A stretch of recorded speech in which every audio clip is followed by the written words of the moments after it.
Okay, a lot of preparation has gone into this moment. This is where we put in our cute little lemon tree that we bought from the shop this morning.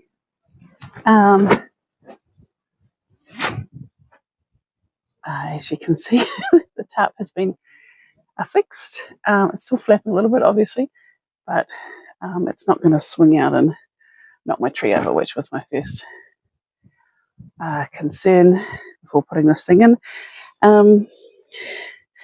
So I've learned quite a bit in the last wee while as I was researching how to put this in about perhaps how I should have been planting in here.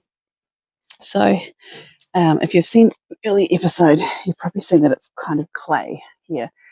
And so I've been digging holes, which is what I've done for my couple of feijoa trees that I've put in. And then basically trying to put as much good soil in there as I can for them to grow into. A couple of things. One is that can make kind of a bowl from the clay soil, and it just can kind of sit in a bowl full of water, and that's not what we want.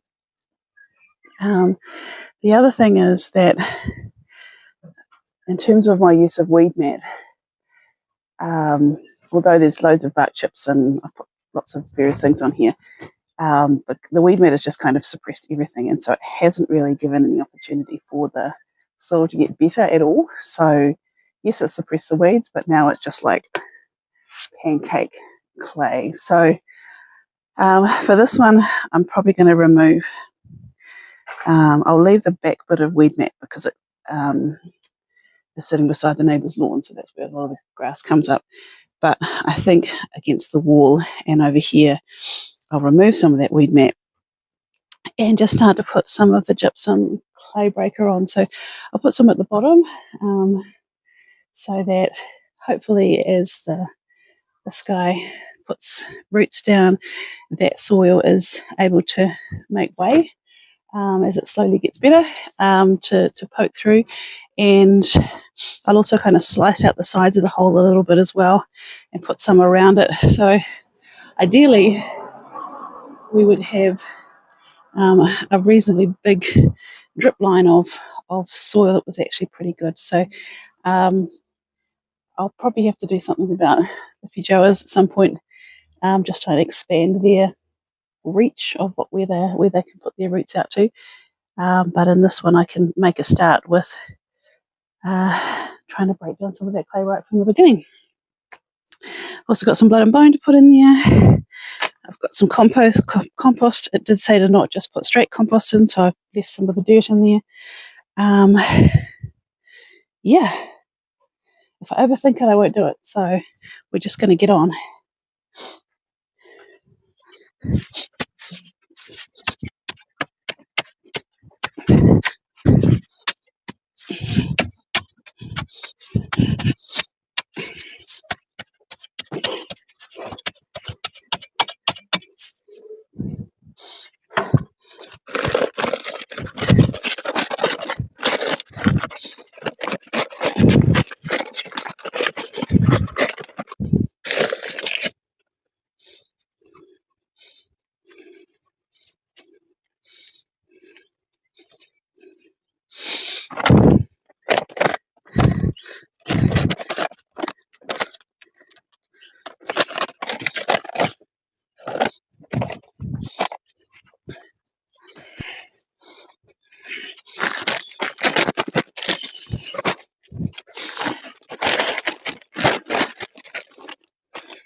So you saw how good I am with a hammer.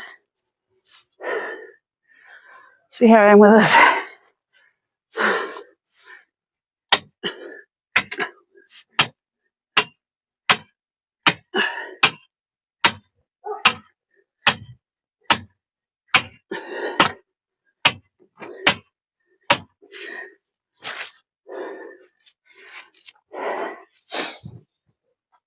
Okay.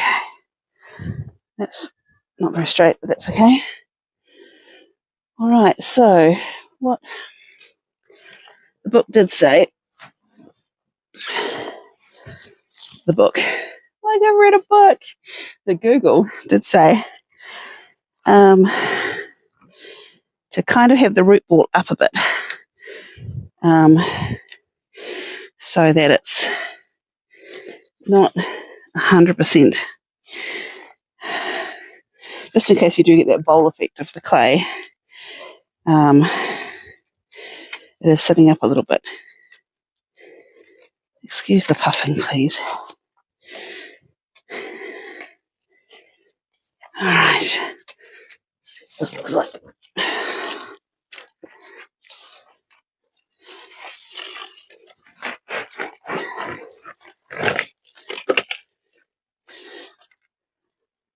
Around when we put you this way.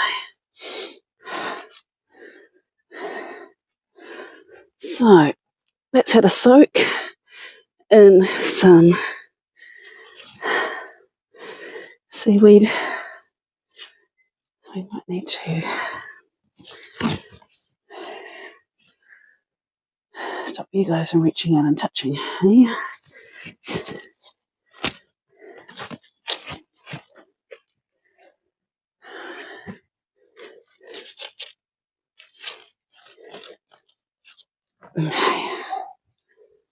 Close enough to get support, far enough to have some room. Okay. Root balls up a little bit, which is what we wanted. And this way.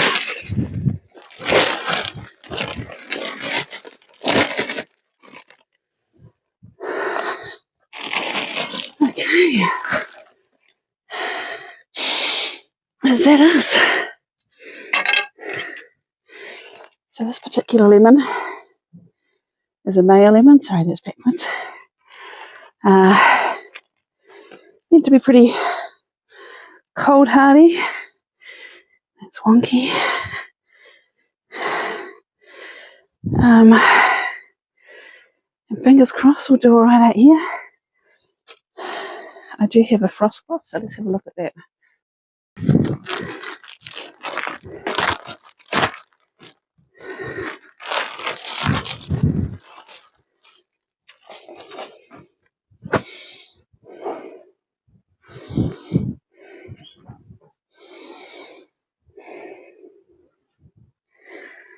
Okay, so this is our frost cloth, which kind of looks like the lining of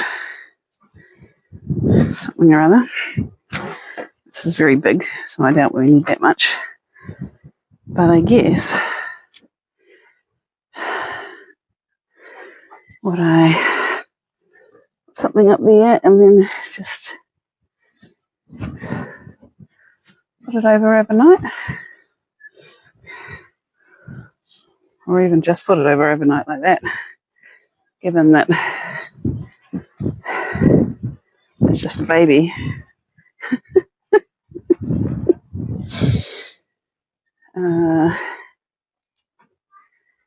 Okay, so it probably doesn't need to be the whole lot, but if I know it's going to be frosty, then maybe I am coming out here and just draping that over. I don't think we get frosted down this little bit anyway, but or something that sits over there, and that's probably enough to keep it okay. Looks like a bride. And my scissors.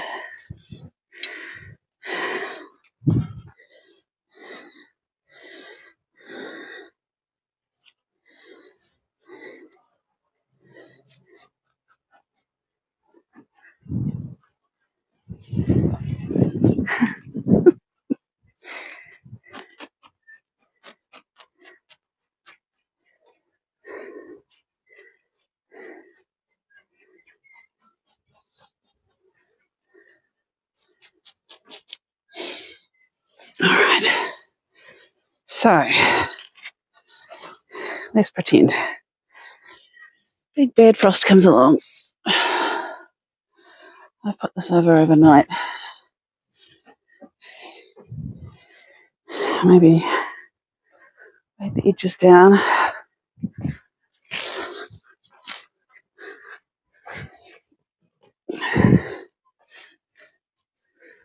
With a couple of handy bricks.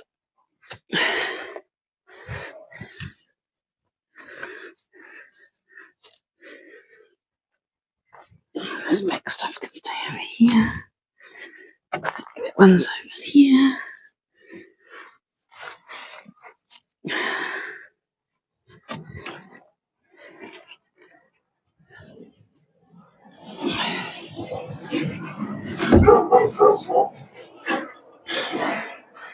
I wonder how robust it is. Already tearing actually where I put it there. So we need something over the top of that. Not that, but something bigger. Smaller rather. So it doesn't tear. And then just throw that over on those nights when it looks like we might have a frost. What do you reckon? Beautiful. I'm not sure how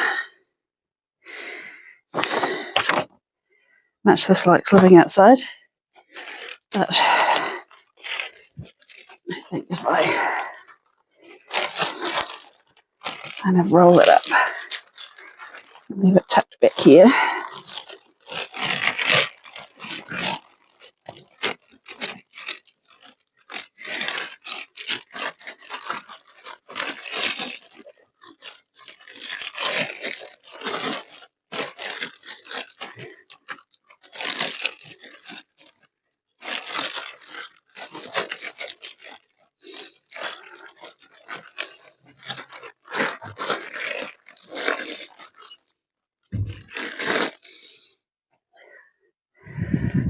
particularly beautiful, but it is accessible, and that's probably what will make the difference for me if I actually come out to do it or not. But yeah, I actually don't think the frost kind of comes in here because you've got a hedge on one side, wall on one side, this big concrete garage on top, so I think it's pretty good. Yeah, I think that's us. I think that's our planting of our lemon tree. Done. Woohoo! Okay, let's get some other stuff planted because I've got some bulbs that are sitting there that really need to get in some earth.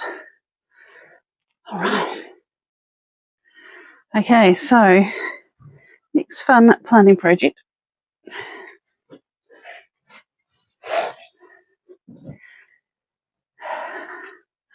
So I've got a lot of bulbs, a bunch of bigger ones and a bunch of smaller ones, and I'm not sure what they are. So when I was looking online last night, it said you can create a lasagna of bulbs where you have different bulbs at different levels, and they might come up at slightly different times, but you get more of a display. And so I thought, let's do that.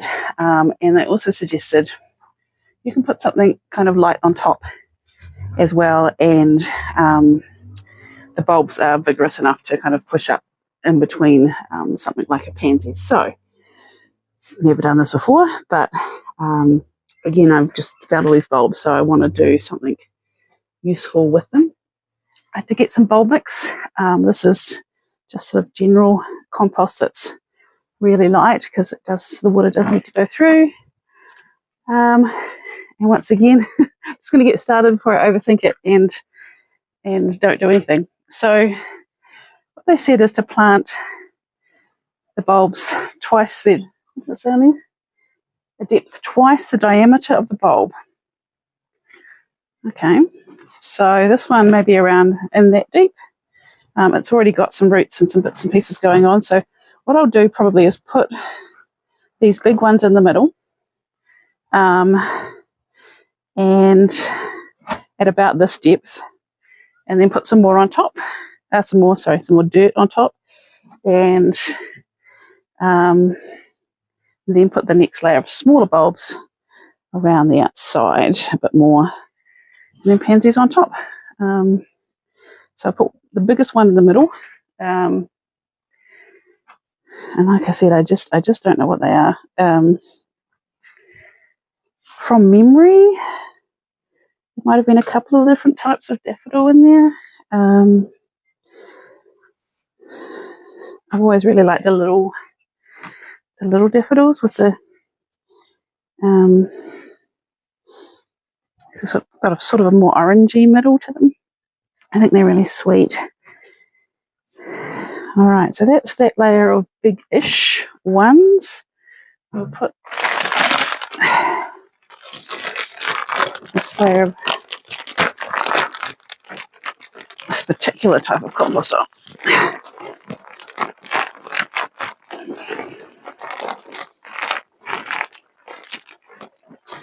So this is a bulb mix, and the lady in the shop said it is got some slow release stuff in there and lots of good stuff. So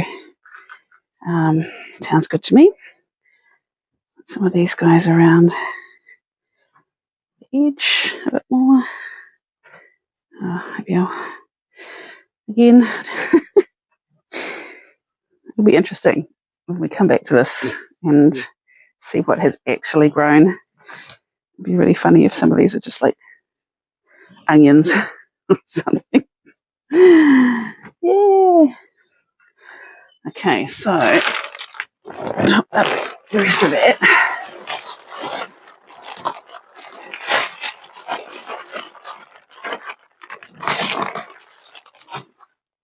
And oops, sorry world. Sorry. And then while all those bulbs are in there having a think, so they do need to put some roots down and things, so they've got a bit of work to do under the soil before I want to see them above the soil. We'll have some cutie pie pansies. I bought a 12-pack because it was at my eye. Because it was $14 for 12 and $11 for 6. And I thought, surely I can find some more things to do. We have a loud car on our street right now,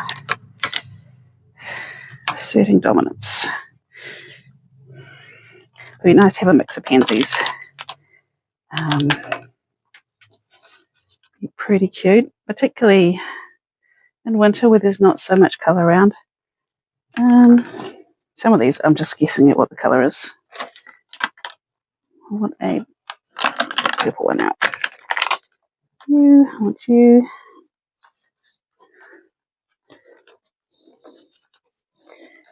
Do this in the most awkward way possible.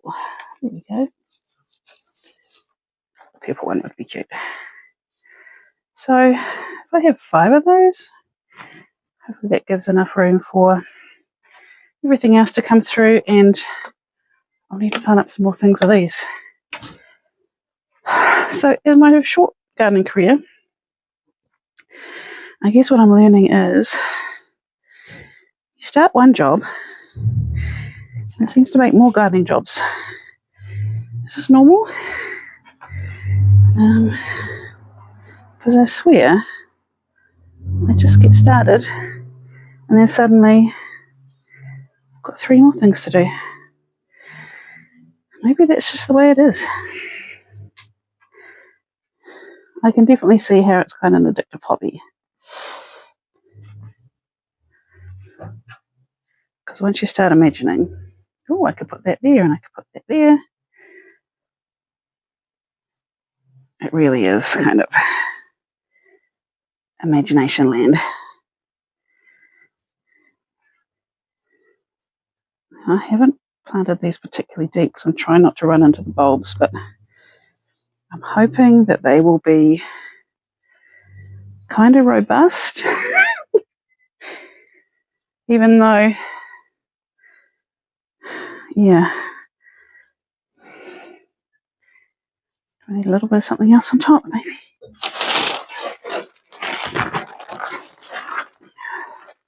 A wee bit of regular compost on top just because I need something a little bit firmer for these guys.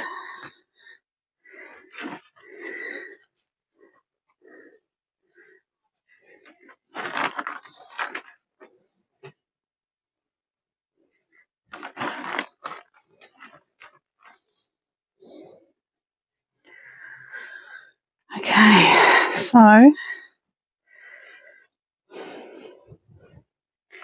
where do I put this now? I can just put it down by the mint, which is where the other pot is, and it's not too far for me to carry it because I actually think that through. But it's looking pretty beautiful for a kind of accidental pot of colour. Okay, so there's one more thing I still want to do today, which is do some stuff with my compost. So decided to take the path of least resistance and put the rest of these, I think there's 1, 2, 3, 4, 5, 6, 7, into these two pots. I'll just put them on my deck and hopefully they'll just be really pretty.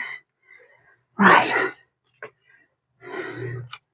So I only know what colour one of these is because it's got its flowers out, and because it's a mixed bag, the rest of them I don't know. So what did I say, 7? So if I have 4 in here,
okay.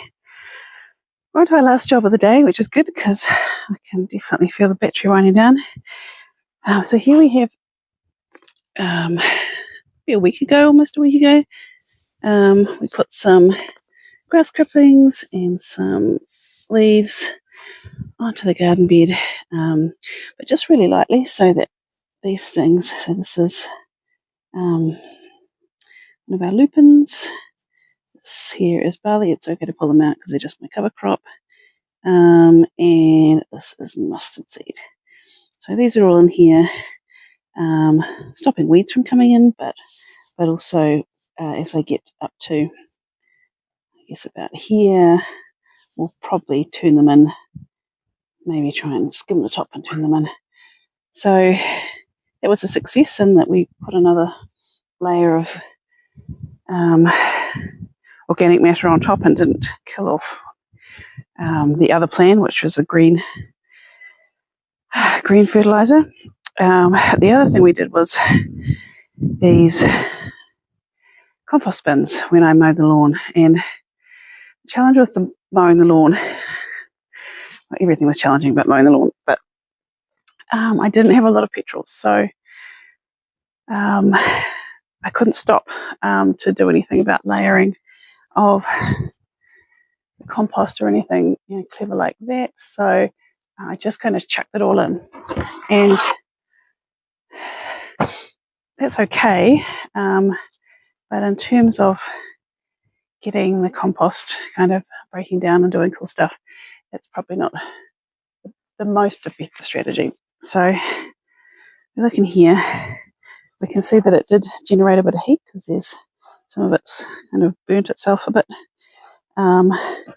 But also remembering I didn't put any water on, it just kind of has sat in here. There's a bit of condensation, dampness, but otherwise not much. And the same over in this one, although I didn't put as much in here. It's just kind of sitting there, blah. I don't have a whole lot of energy to do. I thought, oh yeah, I'll empty one out and I'll layer it into the next one and be all cool bananas and whatnot. But I don't have any cool bananas left in me. So we're going to do a little bit of boosting it up, and that's about it. So one thing that we can do is add in some activator, which really is, according to the internet, she says authoritatively, you can put some blood and bone in, and that will help just get things moving. So I'll layer that in a bit where I can. This is a pretty even mix of leaves and grass, which is not bad. It's not just one big lump of grass, which sometimes when you're mowing the lawn, that's what you get. But because it's autumn, there's lots of leaves in there too, which is great. So I'll put some in here as well. Usually it's carbon that's hard to find. Unless you've got like hay bales or wood chips or sawdust. Certainly in my experience, it's the carbon that's the harder to find. So we're in a very lush time with having lots of leaves at present. So we'll make the most of that while we can. Again, I'm just trying to get rid of little bits of dirt that I've dug up on that top garden where there's lots of roots and things. This is largely from the around where the bay tree was. I just don't want to throw it in the bin because that seems kind of crazy. So for better or worse, I'm chucking it in these. And the roots are just for the bay tree, so that's not exactly an invasive species. Hopefully they'll break down pretty well. But the other thing that these need is a great big golden retriever. No, they don't need you at all, mate. You can see his nose right there in the business. I do wonder if it's the blood and bone that he can smell, and there's like, what is that? But yeah, what we can do is add some water, and that will help a lot. I might also, so I'll add probably, I think these are 9 litres. I'll add one of these to each, and then put the lid on. Hopefully that's enough to kind of get it revved up, get it breaking down. Otherwise it's just kind of sitting here hanging out, which is also fine if it does that. But while I'm on my learning journey, might as well pick up some experience with compost as well. So I've done a little bit of composting, but I wouldn't say super successfully. So yeah, this is, I would have liked to have done another lawn mow. It would have been a good time to do that because it's still dry, but I don't have the energy for that, and also don't have petrol. So I don't have energy, and the lawnmower doesn't have energy.